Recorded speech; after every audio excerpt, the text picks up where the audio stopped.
Muhammad alayhissalomni egnilariga pashsha chivin qo'nmagan azizlar.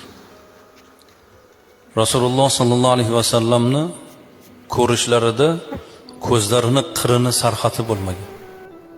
Bizni ko'zimiz qancha masofani ko'radi? Rasulullohni ko'rishlarida ko'zlarini qirini sarxati bo'lmagan. Oyning yuzasini, sathini Oysha onamizga aytib berganlar. Sarvari koinotni ko'rishlarida kecha kunduzni farqi bo'lmagan. Biz kechasi yaxshi ko'ra olmaymiz. Rasulullohda buni farqi bo'lmagan. Qorong'u kechada bir kuni Oysha onamiz qo'llaridagi ninani tushirib olib shuni izlab turgan chog'larida Rasululloh kelib qoldilar. Nima qilyapsiz deb so'rasalar, ninani topolmayotganlarini aytdilar. Rasululloh bir engashib yerdan ninani olib onamizni qo'llariga tutqazdilar.